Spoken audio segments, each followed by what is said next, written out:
Hey, what up, everybody? It's your boy Nitro from Life's Resurrection Project. Um, I know Lisa Marie Presley's been in the media. I want to do condolences to the Presley family from Life's Resurrection Project, but we also want to do condolences to Robbie Knievel. Growing up as a young kid in the 70s and 80s, his dad was such an icon, and so was Robbie. Robbie didn't fall far from his dad's tree. He came and he did everything that his dad did. His dad was pretty proud of him, even though his dad didn't want him doing it. So prayers go out to the Presley family, and prayers go out to the Knievel family. I know Robbie had some kids. I know Evil loved spending some time with his grandkids, and so I mean it's not been on the media much. So Nitro's wanting to bring this to everybody's attention. Um, and he was such a young kid. He died of pancreatic cancer, and so prayers go out to the family. And here's the little article I found on Fox News on Robbie Knievel. Everybody. A legendary Las Vegas entertainer passed away today. Of course, talking about Robbie Knievel, brought out record crowds every time he performed. Ron Futrell is here with the details. Really an incredible life, Ron. Yeah, Brian and Kirsten. Robbie Knievel did it unlike any other. Well, except for one, of course, his famous father, Evel Knievel, who inspired generations of daredevils, including his son, Robbie. Robbie died today in Reno of cancer. He was 60 years old. The fountains at Caesar's Palace were a focal point for daredevils. 1967, the dad, Evel Knievel, made the jump but had some serious issues with the landing. He broke his pelvis, a dozen other bones in his body, spent more than 2 months in the hospital after that crash. So, fast forward. A lot of you don't know, Evil did jumps on, I think it was a Sportster. And them bikes are 600-700 pound bikes, 500 pound. He'd stripped down. He might have got her down to maybe just under 500 pounds. That's a heavy machine to be doing big jumps.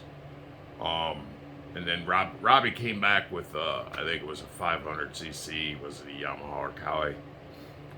He did all these jumps on his machine that weighed maybe 300 pounds. So, Robbie was able to perform the jumps with much more precise machinery. That bike that he's riding is designed for long jumps and shocks and everything. So, I mean, it's not, hands down to Evel Knievel and what he did with Harley Davidson motorcycles.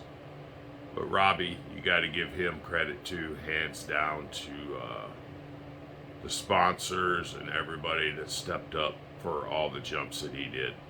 So let's continue on. 22 years. Son Robbie trying to make that same jump, 160 feet from ramp to ramp. Oh, it was an amazing day out there in front of Caesar's Palace. The Knievel family finally proved that they can do it. They could. And if you know anything about that jump, his dad and him was kind of arguing that day. Robbie made the jump, but he came up short on the ramp. And his dad, the night before, had that landing ramp extended like 20 feet. And where Robbie landed, there was no ramp the day before. So he would have head first into the ramp and decapitated himself. And if you do your studies and you go back and you do some documentary on with Evil and Robbie, the night before his dad changed his mind and talked to the coordinating crew, had that ramp extended another 20 feet, and where Robbie landed, he came up short. Now, I don't mean he didn't make the jump, because he did make the jump and successfully made the jump. But if his dad wouldn't have came in, Robbie would have come up short, and head first into the edge of that ramp. So I'm glad he was successful. I'm glad his dad stepped up, and it was an awesome jump, everybody. But I think his dad was looking out for him. Conquered the jump. But until Robbie landed it safely, everybody held their breath. My dad's still alive to help me out with something that's been a big dream for the last 10 years, and that's to jump the fountains at Caesar's Palace. This is going to be a tough thing for me, this jump. Yeah, between the two Knievels, Gary Wells tried the fountains in 1980. He missed the landing ramp, and that was not a happy ending. Wells barely survived, died 2 years ago in Arizona. So Robbie is the only person to successfully make that jump and also land it. He also jumped 30 limousines at the Tropicana. That was actually a farther jump. He jumped in between the Jockey Club towers here in Las Vegas, 13 stories high. He broke his leg jumping the Grand Canyon on New Year's Day. In 2008, he jumped in front of the volcano at the Mirage Hotel. Now, I had interviewed both Robbie and his dad a number of times before that Caesar Palace jump, and was with his dad when he made the jump. In fact, it was much more frightening for dad than it was son to perform that. And I will never forget the relief and the look on Evel Knievel's face after his son Robbie cleared the fountains and landed safely. Kirsten? Thank you for sharing that, Ron. Quite a history for the Knievels here in town. Robbie will join his parents by being buried at the family gravesite in Butte, Montana. All right, everybody. So this is the semi-grave site in Butte, Montana. So if you ever get a chance, go over and show the Knievels some love. I know in my life, it was his dad was a big part of me being in the motorcycle life, and I don't know too many people that didn't look up to Evel Knievel as a kid, and anybody that had a chance to go see him. And I did on a couple times. He did tours all over America, and it was always a good time to go see his dad jump. I was never able to see Robbie jump, but Robbie did jumps in Vegas, and he did jumps all over the place, but he had never toured close to the Midwest Quad City area, where we live, just south of Chicago, a couple hours, Quad Cities. So we live in Missouri now.